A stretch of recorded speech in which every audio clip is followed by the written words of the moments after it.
Rachel Henderson never imagined her life could unravel in a single afternoon. She'd hoped for a peaceful pregnancy, a warm home, and a devoted husband by her side. Instead, everything twisted the moment she found out about Angelica, the alluring, sharp-tongued mistress who had waltzed into Rachel's marriage and made herself comfortable. Tension crackled through the mansion's corridors, where echoes of whispers spoke of betrayal, heartbreak, and empty promises. But in the most unexpected moment, right when Angelica cruelly mocked the marks of motherhood etched on Rachel's belly, a sudden movement from the baby changed everything. And as the front door slammed, a millionaire entered, setting off a chain of events no one would ever forget. Rachel Henderson grew up in a small community on the outskirts of Cambridge, Massachusetts. She was the only daughter of Ethan and Marjorie Carmichael, owners of the modest but beloved Carmichael's bookstore.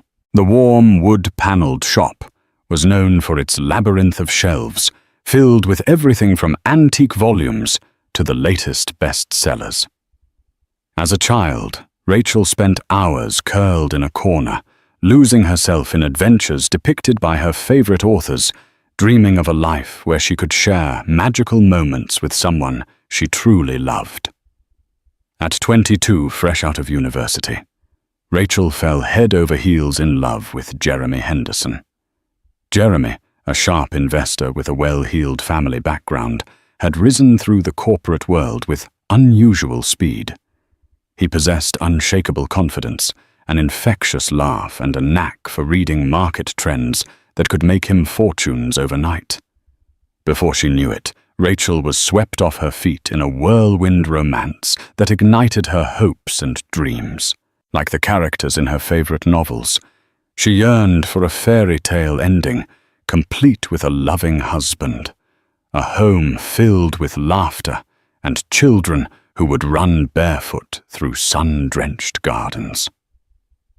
Rachel and Jeremy's wedding was every bit as grand as one might expect from a rising millionaire in the investment world. Chandeliers glittered in the ornate hall they had rented in downtown Boston. Family and friends marveled at the expansive buffet, the fine wines, the live quartet playing exquisite music. Rachel wore a lace-trimmed gown that accentuated her slim figure, and Jeremy was resplendent in an impeccable tuxedo. They exchanged vows in front of hundreds of guests, sealing their future in a glimmer of lights and applause. Yet as the years trickled by, life unfolded in a way that resembled less a fairy tale and more a complicated tapestry of illusions. Jeremy's business expansions soared. With each new project, he gained more wealth, new contacts, and unprecedented influence. He traveled more frequently, returning home drained, often with the stale smell of whiskey on his breath. Rachel, meanwhile, found herself more isolated in their enormous house, filled with luxurious furniture, but devoid of real warmth. The corridors reverberated with emptiness as Rachel's footsteps echoed from one lavish room to the next. When Rachel realized she was pregnant, she dared to hope that this blessing would mend the cracks in her marriage.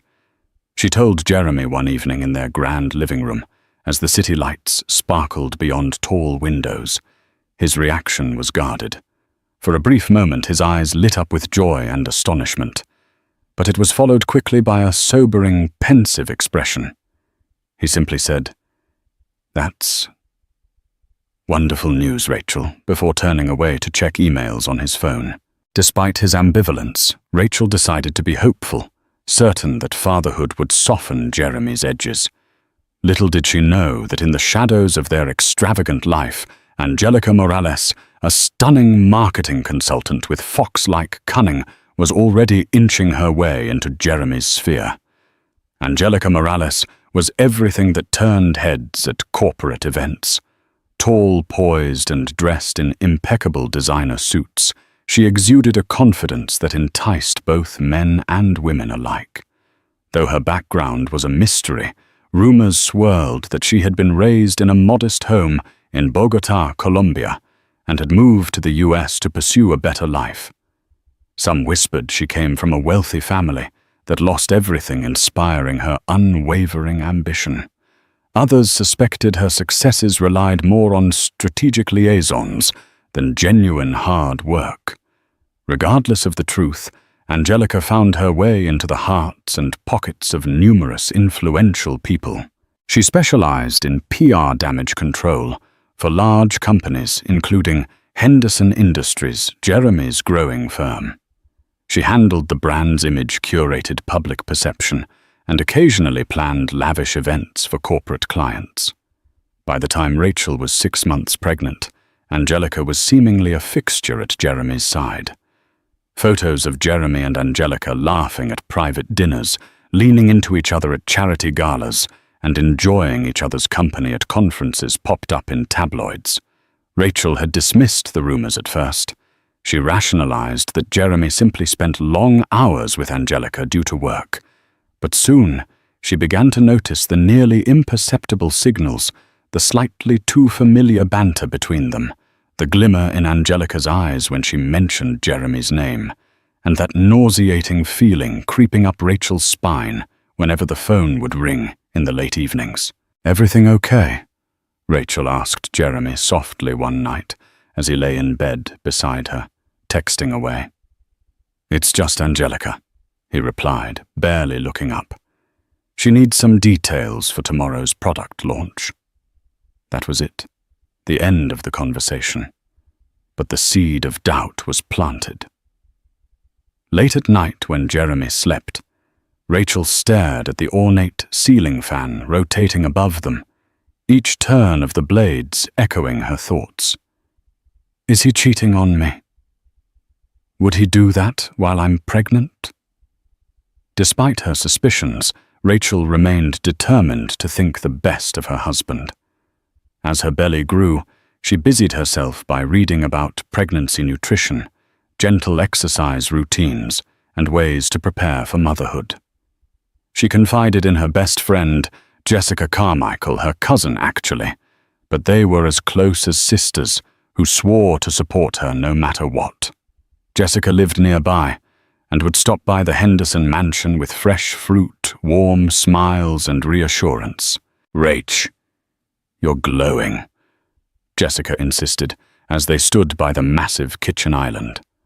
"Any moment now, and you'll see everything change for the better. Babies have a way of recentering everything." Rachel nodded, stroking the curve of her belly. "I hope so. Sometimes I think Jeremy's heart is in the right place, but all this business is pulling him away." Jessica did not reply. She merely offered a smile that looked as uncertain as Rachel's hope. In the hush of the marble-tiled kitchen, the only sound was the hum of the refrigerator, accompanied by the quiet tension that threatened to snap with the slightest pressure. An unexpected moment of clarity arrived when Rachel discovered a text message on Jeremy's phone. It was late. Jeremy had collapsed into bed after a round of drinks with business partners. His phone lit up on the nightstand, revealing Angelica's name. Curiosity battled with guilt, but ultimately, Rachel swiped the screen open.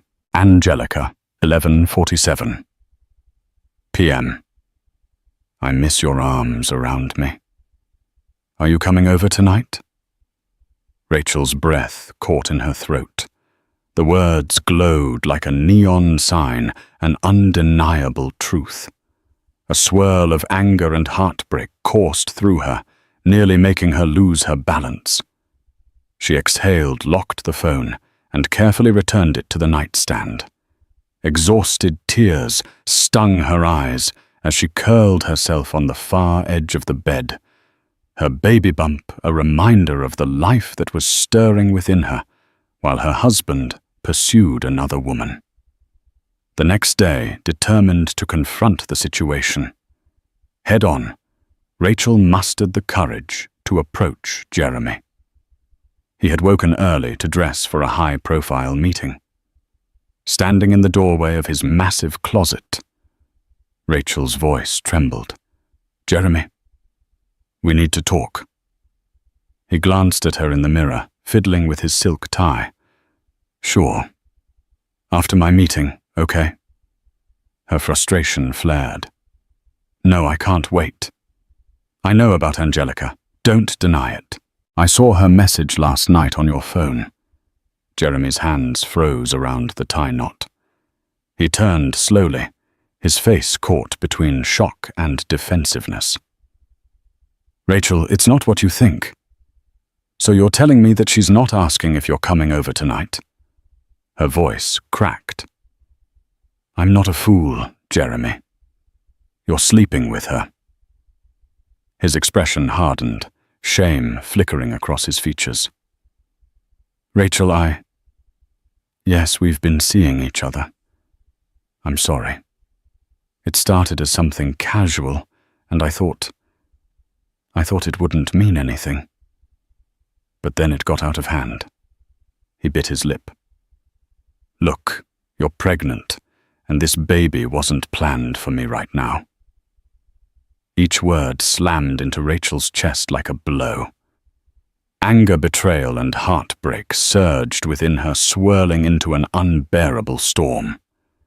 Tears trickled down her cheeks. She wanted to scream, to lash out, to collapse into a sobbing heap. But a calmer, protective instinct took precedence. She laid a hand protectively over her belly. Without another word, she turned and left Jeremy alone in the closet, a stunned expression blanketing his face. Over the following weeks, Rachel withdrew into a fortress of her own making. She avoided Jeremy as much as possible in their vast mansion. When they did cross paths, arguments erupted, often initiated by Jeremy's defensive guilt or Rachel's fiery anguish. But for the baby's sake, she refrained from any drastic decisions. Instead, she confided in her friend Jessica and visited her parents, Ethan and Marjorie, frequently. If you stay, you must demand respect. Marjorie advised, her voice trembling with emotion and anger for her daughter's pain. Rachel, I know you love him, but this cannot go on. He must choose. Rachel nodded, tears blurring her vision. She wanted Jeremy to realize his mistake, to end this humiliating affair with Angelica, and to return to her, to the life they had once hoped to build. Life carried on in a surreal haze until one day, Rachel found an invitation in her mailbox for a lavish Henderson Industries event at the Edwardian Hall, an annual corporate gala. The theme was New Beginnings, ironically enough. She stared at the embossed letters, noting that Angelica's name was featured as one of the event coordinators. Her heart sank. There was no escape from this public humiliation. She debated not going at all until her father and mother insisted it was her right as Jeremy's wife. Jessica agreed. You have every right to be there. Don't let Angelica intimidate you. And so, with her swollen belly nearly 8 months along, Rachel decided to attend to face Angelica and Jeremy, in a public setting perhaps to show them both that she would not be so easily cast aside. Edwardian Hall was adorned with intricate crystal chandeliers, and every corner was swathed in extravagant decor. Tables dressed in fine linens and centerpieces of fresh orchids circled the large dance floor. The air hummed with an undercurrent of wealth and sophistication. Rachel arrived wearing a satin teal gown that skimmed her pregnant belly elegantly. Jessica, in a dark blue cocktail dress, clung protectively to her side. Conversations hushed and eyes turned. Whispers spread among the corporate elite, aware of the rumors surrounding the Henderson marriage. Rachel felt the weight of their scrutiny, but kept her chin high. She had nothing to be ashamed of. Jeremy, who had arrived earlier for preparatory matters, spotted Rachel from across the room. His expression turned uneasy, as though uncertain whether he should greet his wife or pretend he hadn't seen her. Moments later, Angelica glided into view. She wore a figure-hugging, backless black gown, exuding poise with every step. Spotting Rachel, Angelica's gaze flicked with a cruel satisfaction. Jessica whispered in Rachel's ear. "Don't let her get to you." Bracing herself, Rachel walked across the marble floor until she stood in front of Angelica. The hustle and bustle of the gala continued around them in a swirl of color and laughter. Angelica offered a sharp smile. "Rachel, so good to see you. You're glowing." Rachel's voice was calm but laced with steel. "Angelica, still working closely with my husband, I see." One of Angelica's perfectly sculpted brows arched. "It's part of my job. We have a great synergy, Jeremy and I." Before Rachel could respond, Jeremy joined them, tension bristling in his posture. "Rachel, you look lovely." He made a half-hearted attempt to greet her with a peck on the cheek, but she pulled back. "I see you two have a lot to talk about," Rachel said tersely, glancing at Angelica. "I won't keep you." Sensing the thick atmosphere, Angelica decided to throw a verbal dart. She eyed Rachel's belly with a disdainful smirk. "You're certainly bigger than I remember, and those stretch marks. Well, guess that's the price of motherhood, right? Not everyone can keep everything so pristine." It was a low blow, and an immediate hush fell over the small circle of people nearby, who overheard. Even Jeremy looked aghast. Angelica's sly grin deepened. Rachel's cheeks burned with both shame and fury. In that moment, her protective instincts roared. She placed a trembling hand over her belly, fighting back tears. "This is what you do. Mock a pregnant wife for the marks that come with bringing life into the world." But before she could lash out or storm away, something happened that shifted everyone's attention. The baby kicked hard, so strong it reverberated through Rachel's abdomen, visible even through the silky fabric of her gown. A hush fell upon the group, as for a brief moment, the miracle of life overshadowed the cruelty of the moment. Jeremy's gaze locked onto that distinct movement, his breath catching. It was the first time he had witnessed such a pronounced kick. For an instant, the tension between him and Rachel was eclipsed by awe. The baby, their child, was real and calling out for attention. Rachel exhaled, tears brimming at the corners of her eyes. Angelica's smug expression faltered. The perfection of that moment, mother and unborn child in an undeniable bond, highlighted the ugliness of Angelica's taunt. The crowd that had formed around them slowly dispersed, sensing they had witnessed something raw and personal. Jeremy, struggling with conflicting emotions, gently touched Rachel's shoulder. Is everything okay? Do you need to sit?" Rachel nodded, blinking back tears. She let herself be guided away by Jessica and Jeremy, leaving Angelica behind with a scowl. Jessica led Rachel to a plush chair in a quieter corner of the gala hall. "You all right?" Jessica asked, kneeling beside her. Rachel nodded numbly, placing both hands on her belly. The baby kicked again, gentler this time, as though reassuring its mother. "I'm fine," she whispered, though the heartbreak in her eyes said otherwise. Jeremy knelt as well, his eyes flickering with concern.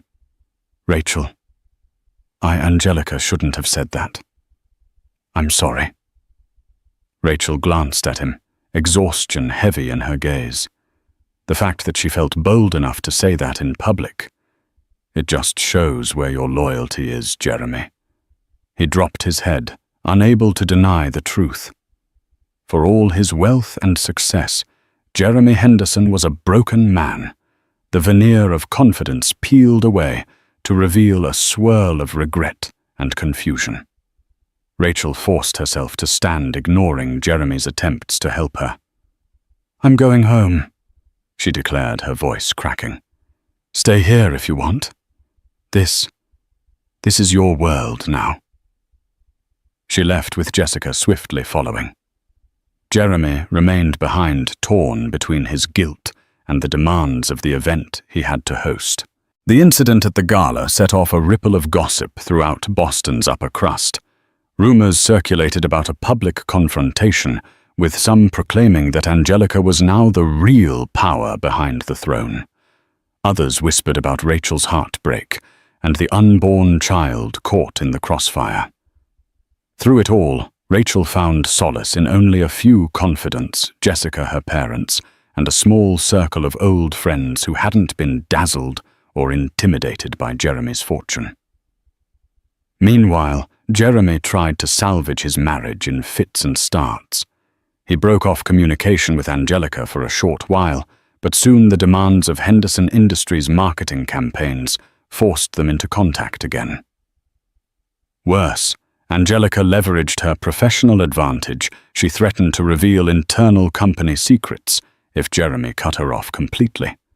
She dangled damning knowledge about the firm's upcoming merger with Redcliffe & Sons, a high-stakes deal that Jeremy had slaved over for months. If Angelica leaked the sensitive data, the ramifications would be catastrophic for Henderson Industries, risking Jeremy's entire fortune. Caught in the vice grip of blackmail and uncertain desire, Jeremy vacillated between saving his company and saving his marriage. He grew quiet, subdued, and drank more heavily than before. By the time Rachel was 2 weeks away from her due date, she could hardly recognize the man she once loved. One stormy night, the tension broke. Sheets of rain lashed the windows of the Henderson mansion as thunder rumbled in the distance. Rachel could not sleep, her baby belly, unwieldy, her heart weighed down by stress. She padded to the kitchen to make a cup of tea. As the kettle whistled softly, she heard the front door swing open. Jeremy stumbled in, drenched from head to toe, eyes bloodshot. "Where have you been?" she asked warily, though a piece of her still cared. "Out," he muttered, slurring the word slightly. She moved to help him, but he shook her off. "I don't need your pity, Rachel." Exasperated, she threw up her hands. "It's not pity. You're my husband and you're drunk. You're soaking wet. You'll catch a cold." He shrugged. "So what if I do? Doesn't seem to matter anymore." In that moment, a fierce protectiveness seized Rachel. "Look at you. Jeremy, you have a child on the way. You have responsibilities. You think wallowing in self-pity will fix any of this. You have to choose me and this baby, or Angelica and her manipulations." She expected him to snap back to rage, that she was giving ultimatums. Instead, Jeremy sank down onto the hallway bench, burying his face in his hands. The anger that had simmered in his eyes collapsed into remorse. A bolt of lightning flashed across the sky, illuminating his pain. "Rachel," he said in a broken whisper, "I'm sorry. I messed up. And now I'm trapped. Angelica has threatened to ruin me. Ruin Henderson Industries. She's got documents, knowledge. She demands money, but even that might not be enough for her. I need time or a plan something. I don't know if it's too late for us." She sighed, kneeling by him, despite the discomfort in her late-stage pregnancy. "I can't fix your mistakes for you," she whispered, "but for the sake of our child, we can try together if you choose to break away from her for good." He looked up, tears swimming in his eyes, and nodded slowly. "I want to. I'll figure out how to handle her. I promise." The next day, Jeremy set about retrieving copies of the sensitive documents Angelica had. He discovered that during her time at Henderson Industries, she had quietly built a personal archive of the firm's internal memos, business plans, and email chains referencing the Redcliffe & Sons merger. She had everything stashed away, presumably to use as leverage. With the help of a loyal IT specialist named Thomas Gray, Jeremy tried to trace the data's footprints in the company servers. Thomas had once confided in Jeremy about Angelica's suspicious attempts to access restricted files. Though initially dismissed, the warnings made sense now. Over a tense 72-hour period, Thomas worked meticulously, recovering partial backups and scrubbing metadata. Together they discovered that while Angelica did indeed have access to damaging information, she'd also left a trail of unethical acts, falsified invoices, phantom marketing charges, and embezzlement attempts. If Angelica planned to leak anything, Jeremy could counter with evidence of her own illegal maneuvers. Still, the outcome hinged on a precarious gamble. Jeremy needed a confrontation that would put Angelica in checkmate without risking the downfall of Henderson Industries. He needed to be sure she wouldn't sabotage him in a final vengeful act. On a crisp morning, Jeremy scheduled a meeting with Angelica at a discreet corner table in the Grand Horizon Hotel's cafe. He arrived early. The overhead chandelier cast winking reflections in the polished marble floors, and an unsettling quiet hovered among the plush chairs and well-dressed patrons. When Angelica swept in wearing a belted red trench coat, her expression was icy. "You've been busy," she said. Her voice clipped. Jeremy motioned for her to sit. "I have." She leaned forward, eyes narrowed. "I hope for your sake it's not something that's going to make me angry." Jeremy slid a folder across the table. "Go ahead. Look." Angelica opened it to find page after page of incriminating records, her unauthorized account activity. Suspicious funds, all carefully compiled and annotated. Her lips pressed into a thin line. If Jeremy chose to bring these to the authorities, Angelica would face serious charges. "You're bluffing," she hissed, but a flicker of fear laced her voice. "No," Jeremy said calmly. "I've already made copies in case anything happens. So here's the deal. We both know you've got data on Henderson Industries. If you use it against me, I'll use this. And you'll go down first." Angelica's knuckles turned white around the folder. "You think you can threaten me like this? After everything we've been through?" Jeremy leaned back in his chair, a pained look crossing his face. "Whatever happened between us, whatever I let happen, it's over, Angelica. I can't deny my part in this mess, but I'm done letting you manipulate me. I want to save my marriage. I want to be a father to my child.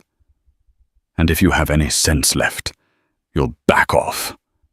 Her eyes flashed with anger, but she recognized the checkmate. With a huff, she snapped the folder shut. "You'll regret this, Jeremy," she spat, turning on her heels and stalking out of the cafe. He watched her go, a swirl of relief and apprehension coiling in his chest. He had taken a step, one that might finally free him. That same evening, while Jeremy was driving home from the Grand Horizon Hotel, Rachel found herself alone in the mansion. She had insisted on independence, but the due date was imminent. With Jeremy's phone turned off during the meeting, she had no way to reach him. Worse yet, a series of strong contractions began to roll through her belly. At first, she tried to remain calm. She'd experienced Braxton Hicks contractions before, but something about these was sharper, more persistent. Pain rippled through her back, and she found herself doubling over by the couch, trying not to panic. She thought about calling Jessica for help, but the phone slipped out of her trembling hand and clattered to the floor. Another contraction seized her more intense. She let out a ragged gasp, struggling to breathe through it. Suddenly a warm gush of fluid soaked her dress. Her water had broken. "All right," she whispered to herself, her heartbeat thundering in her ears. "Breathe, Rachel. Don't panic." She grabbed her phone from the floor, tears of pain and fear streaking her face. She dialed 911, voice quavering as she explained she was in labor and alone at her home. The operator assured her that an ambulance was on the way. She tried Jeremy's number next, still no answer. She managed to phone Jessica, who rushed over instantly. Everything became a haze of bright lights and blaring sirens. The paramedics guided Rachel onto a stretcher, hooking her to monitors and an IV. Jessica held her hand, whispering words of encouragement. Through the mansion's windows, Rachel caught a glimpse of the black night sky dotted with stars, and in her pain, she prayed for strength. When Jeremy finally turned his phone back on, he saw a barrage of missed calls, voicemails, and texts from Jessica, and from an unknown emergency number. His heart slammed in his chest. "Rachel, something's happened." He floored the accelerator, weaving through traffic with reckless speed. Rain had started to fall, slickening the roads. As he made his way to St. Joseph's Medical Center, every moment stretched taut with dread. He barely registered the city lights whizzing by. At last he parked haphazardly outside the emergency entrance, ignoring the protests of hospital security. He rushed into the bright, fluorescent corridors, scanning the signage for maternity. Finally, he found the ward and saw Jessica pacing near a vending machine. Her eyes were red-rimmed tears stained her cheeks. "Where were you?" she snapped, though relief shone in her eyes that he had arrived at all.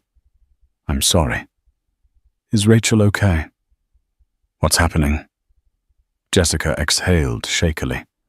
Her water broke at home, and she was having intense contractions. She's in the delivery room now. There were some complications, something about her blood pressure. They said to prepare for anything. Jeremy swallowed hard. "I need to see her." He burst into the delivery suite. Doctors and nurses surrounded Rachel, who lay, sweating eyes pinched shut in pain. Machines beeped, measuring her vital signs and the baby's heart rate.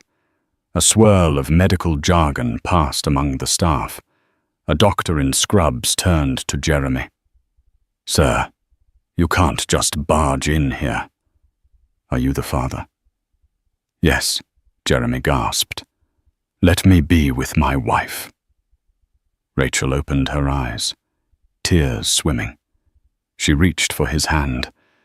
"Jeremy," she panted. "Thank God you're here." He squeezed her hand, guilty relief flooding through him. "I'm so sorry," he whispered, voice cracking. "I'm here now. I promise I'm not leaving your side." She managed a nod, focusing on the wave of pain ripping through her. Nurses coached her breathing, and the doctor explained that if things didn't progress swiftly, they might have to do an emergency C-section. Rachel, trembling with fear, clung to Jeremy's arm. He murmured words of reassurance, wiping her brow with a cool cloth. Time blurred in that delivery room. Rachel gasped and cried out, pushing through waves of agony. Jeremy stood by, helpless but determined, offering encouragement. Another contraction seized Rachel, and she bore down, guided by the doctor's calm directives. "Keep going," the nurse urged. "You're almost there." In a final surge of effort, Rachel let out a guttural cry. Then suddenly the air was split by a high-pitched wail, tiny, fragile, and so alive. The nurse lifted a small, squirming infant, the baby's cry echoing through the room like a triumphal fanfare. Rachel collapsed back against the bed, sobbing with relief and overwhelming love. Jeremy's eyes brimmed with tears as he stared at the tiny person they had created their daughter, whose face was scrunched up, protesting this new world. "You have a beautiful baby girl," the nurse announced, placing the infant gently on Rachel's chest. Tremors of emotion coursed through Rachel as she wrapped her arms around the newborn. feeling the warm, delicate weight against her skin. Jeremy kissed the top of Rachel's head, tears streaming freely down his face. In that moment, everything else faded. The betrayal, the humiliations, the blackmail. All that mattered was this child, fragile and perfect, a symbol of love, despite the darkness that had threatened to tear them apart. Jessica peeked into the room, eyes shining with tears of joy. "She's beautiful," she whispered, lips quivering. Rachel lifted the newborn so Jessica could see her face. "She's perfect," Rachel murmured, looking into Jeremy's eyes. "We did this." He nodded, his voice choking with emotion. "Yeah," he breathed. "We sure did." For the next few days, Rachel and the baby, whom they named Charlotte, rested in the hospital under the watchful care of the medical staff. Jeremy remained at Rachel's side, as much as possible, stepping away, only to confirm to his business associates that the baby had arrived safely and that he would be taking a leave. To his surprise, many colleagues congratulated him, praising his new fatherhood. Even some corporate rivals softened at the news regardless of cutthroat competition. New life has a way of melting hardened exteriors. As for Angelica, she disappeared from public view. Jeremy's final confrontation had led her to resign from Henderson Industries abruptly. Few noticed her exit, aside from a handful of employees who whispered about corporate politics. Freed from her looming threat, Jeremy felt an enormous weight lifted. Yet the shame of his affair and the way he had hurt Rachel remained as an ache he had to reckon with each day. On the day Rachel and Charlotte were discharged from the hospital, Jeremy helped them into the car. He hesitated before turning the key. "Rachel," he started, voice faltering, "I don't deserve another chance, but I promise you I will do everything in my power to be worthy of you and Charlotte. I've ended it with Angelica, and if I can fix things, I will. I'm begging you for a chance." Rachel looked down at Charlotte's sleeping form, the baby snug in her car seat.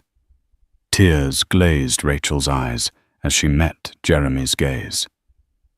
"I can't forget what you did, but for Charlotte's sake and for the love we once shared, I'm willing to see if we can rebuild.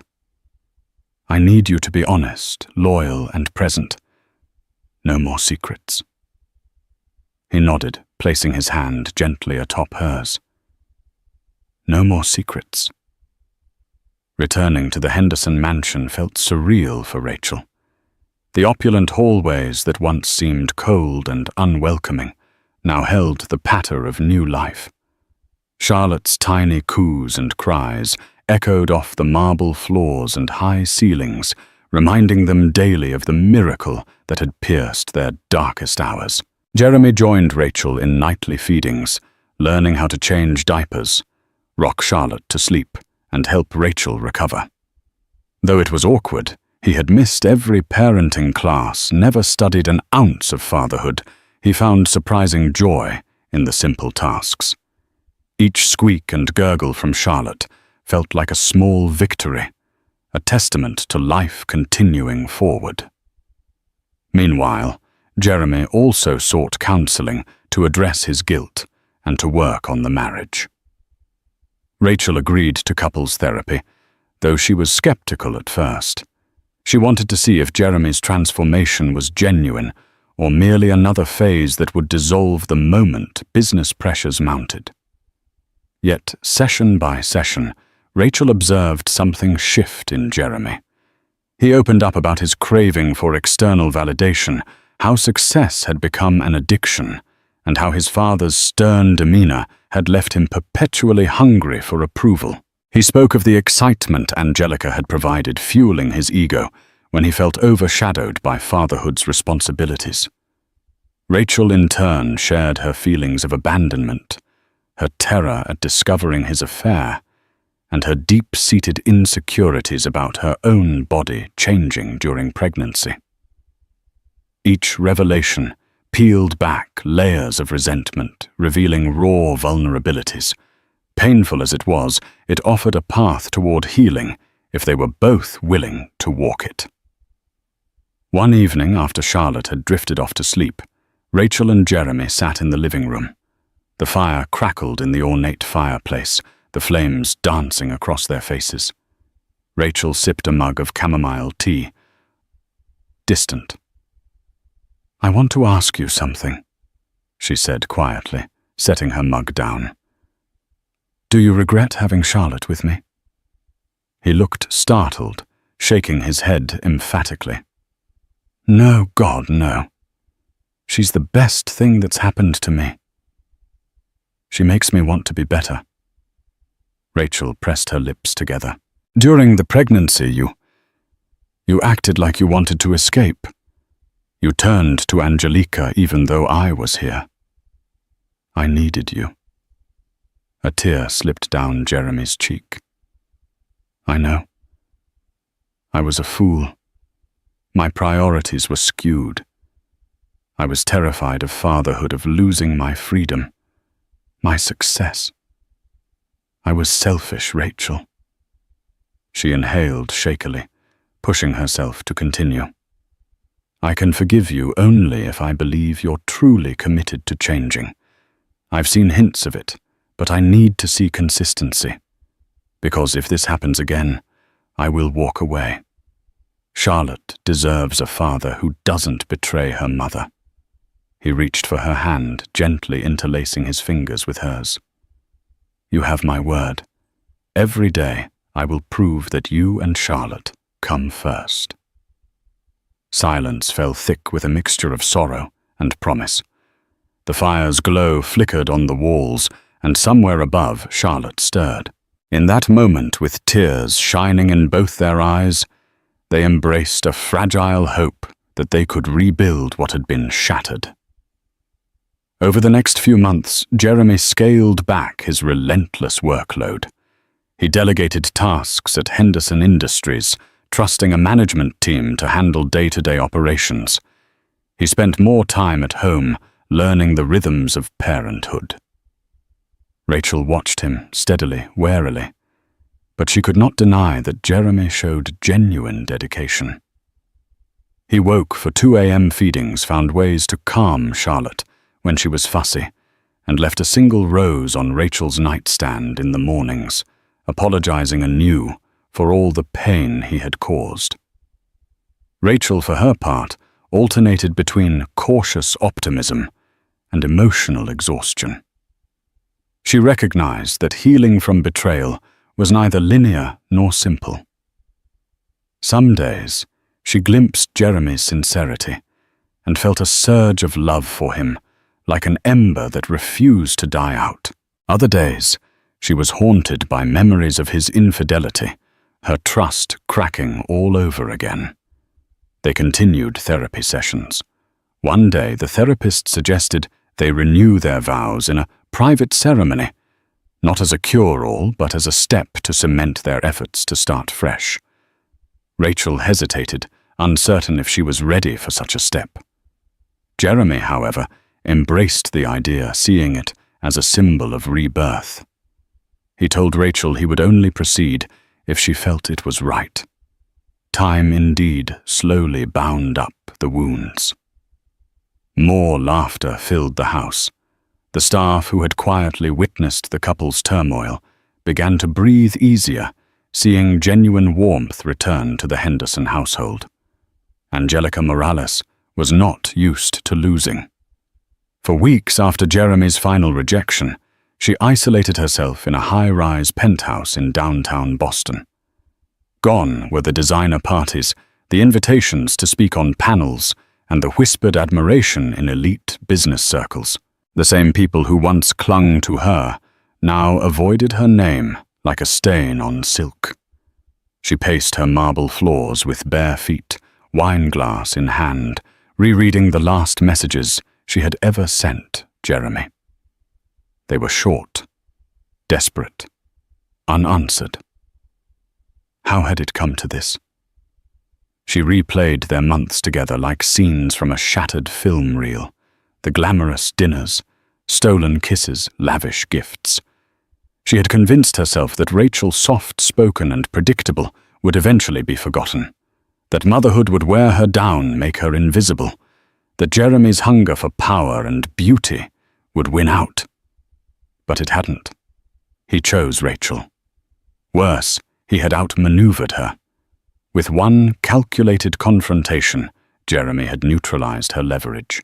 The confidential documents she'd threatened to release, now overshadowed by the evidence he had compiled against her, forged invoices, unauthorized fund transfers, her digital fingerprints over every misstep. Her reputation was beyond repair. Still, Angelica wasn't one to disappear quietly. She had one final move. A bitter encore. She gathered a folder of old photos, grainy, intimate snapshots of her and Jeremy together. Some at private dinners, some from hotel rooms, timed selfies she had kept as insurance. She added flirty texts, half-formed threats, and even doctored screenshots to heighten the drama. Her plan was clear: leak the material anonymously to online tabloids and trigger a new wave of scandal.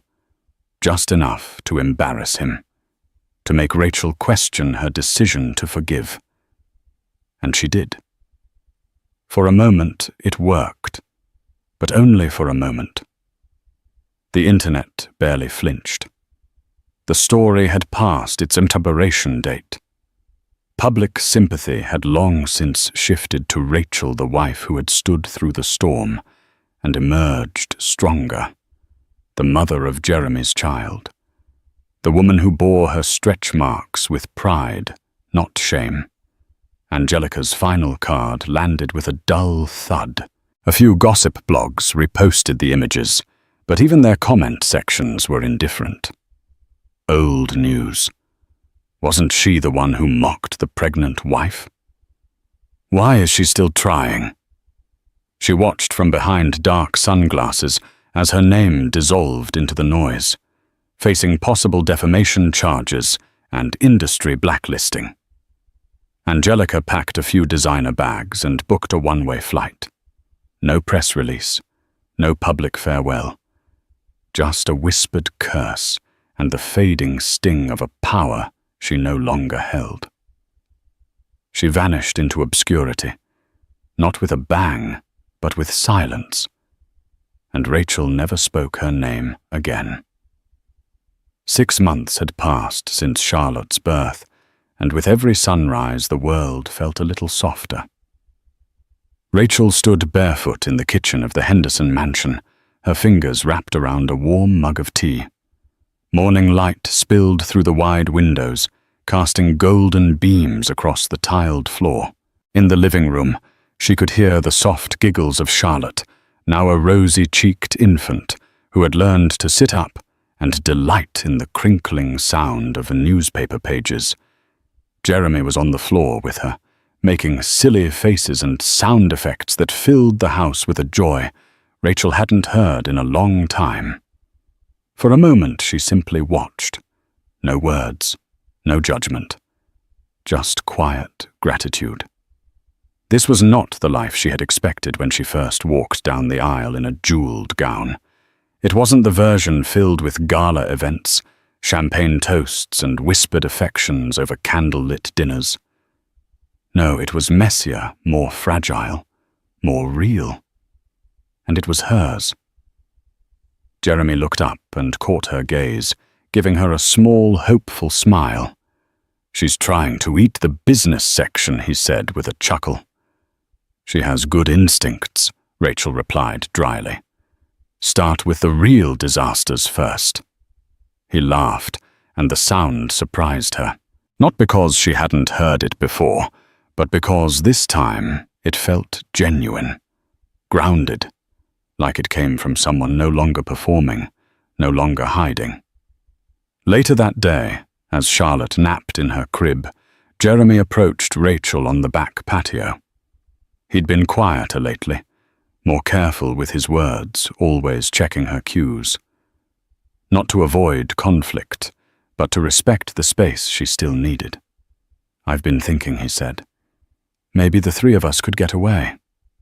Just for a bit. Somewhere coastal. Quiet. No phones, no meetings." Rachel turned to him, surprised. "I want to see you smile without distractions," he added. "Just us and the sea."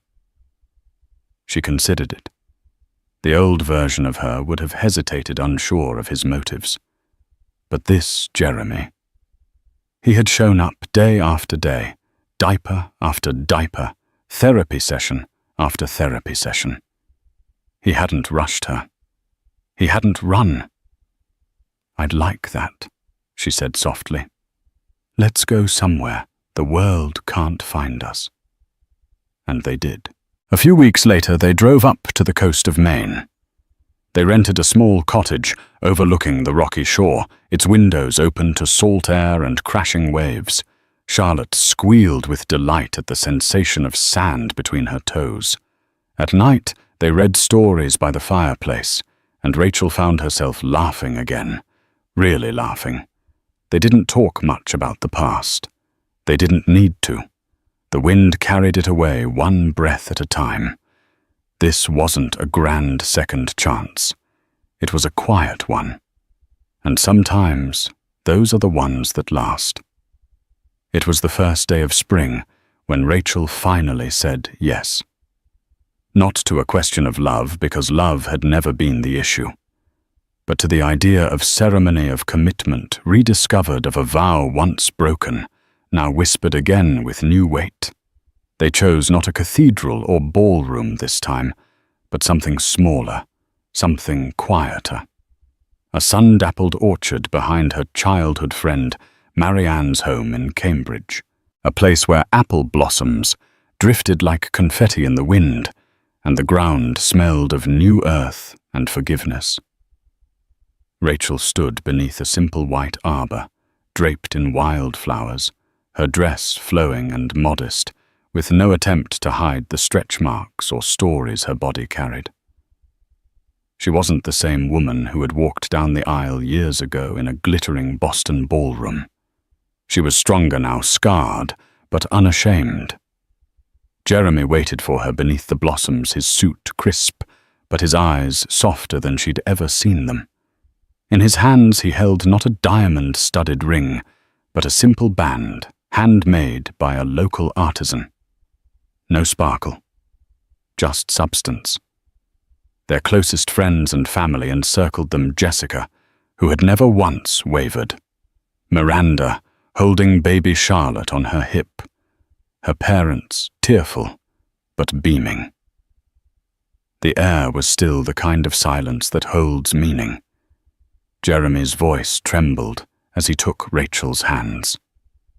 "Rachel, I made a vow once before, and I broke it. I broke us. But this time, I don't come with empty promises. I come with lessons learned, and with a heart that finally understands what it means to truly love, to truly stay. I vow to protect you, to choose you, to never again mistake your grace for weakness." Tears shimmered in Rachel's eyes as she replied, her voice unwavering. "Jeremy, life isn't a fairy tale, and we've learned that the hard way. But standing here today, I see the man you've fought to become. I vow to trust you again slowly. I vow to stand beside you not blindly but bravely. And most of all, I vow to protect the family we've built with honesty, with intention, with love." There was no thunderous applause, no grand music. Only the sound of Charlotte's soft coo, the rustle of leaves, and the quiet sniffles of guests who had watched this couple bend without breaking. They slipped the new rings onto each other's fingers and sealed the moment with a kiss, not showy, not staged, but reverent. As they turned to face the people who had held them up, who had watched them fall and rise again, Charlotte clapped in Miranda's arms. her giggle a perfect punctuation to the ceremony. It wasn't a second wedding. It was a renewal of love, of truth, of choice. And in the orchard breeze, surrounded by petals and peace, Jeremy and Rachel began again. The seasons shifted gently, as they always do, ushering in a warm breeze that carried the scent of new beginnings. For Rachel, the pain of betrayal no longer defined her days. It had become a distant echo softened by time and replaced by something stronger: peace. Her bookstore, Charlotte's Corner, sat nestled between a florist and a family-run bakery on a quiet street in Cambridge. The shop was filled with soft reading chairs, shelves of hand-picked stories, and the laughter of children echoing through the aisles. It wasn't just a business, it was a sanctuary, a dream rebuilt with love, one book at a time. Behind the counter, Rachel thrived. Her days were no longer clouded with worry or doubt. She wore her stretch marks with pride, her daughter perched on her hip, like a symbol of everything she'd fought for. In the eyes of every young mother who walked through the door, she saw reflections of her own journey. Raw, honest, beautiful. At home, Jeremy had transformed in the quietest ways. He never made grand speeches anymore. Instead, he showed up in the early mornings for bottle duty, in the late evenings for story time, and in all the in-between moments that mattered most. He still wore a suit, still held board meetings, but now he also braided Charlotte's hair before preschool and made pancakes shaped like bears on Saturdays. His world had changed shape. It no longer revolved around deals and deadlines, but around a family he had nearly lost. Some scars remained. There were days when Rachel still flinched at shadows from the past, moments when Angelica's mocking words would echo in her mind like a cruel whisper. But then Charlotte would giggle or toddle across the living room, calling Mama, and Rachel would remember she had won. Not just her family back, but her power, her voice, her joy. The gossip had faded. So had Angelica. The headlines that once stung were buried under fresher scandals. What mattered now wasn't what the world had once said, but what they had built in the aftermath. On a quiet evening, as Charlotte lay sleeping and soft music played in the background, Jeremy took Rachel's hand and whispered, "Thank you for not giving up on us." Rachel smiled gently, her gaze steady. "We earned this, the hard way." They sat together, wrapped in the warmth of forgiveness, of growth, of a love no longer naive, but real. And in the silence, in the soft rhythm of Charlotte's breathing down the hall, there was triumph. Not the loud, cinematic kind, but the kind that lasts. Thank you for witnessing this journey of heartbreak transformation and the extraordinary power of second chances. If Rachel's resilience and Jeremy's redemption moved you, or if baby Charlotte's pure joy tugged at your heartstrings, we invite you to be part of this story's ongoing legacy. A simple gesture like share and subscribe helps bring more stories of hope and renewal to others who might be facing similar crossroads in their lives. Let's spread the message that no matter how dark the moment, faith, honesty, and genuine effort can carve a path toward healing. Join us in celebrating the victories of love and family over fear and betrayal. Together we can remind the world that there is always a chance to correct mistakes and start anew. Thank you again for being with us. Please remember to like, share this video, and subscribe for more heartfelt stories.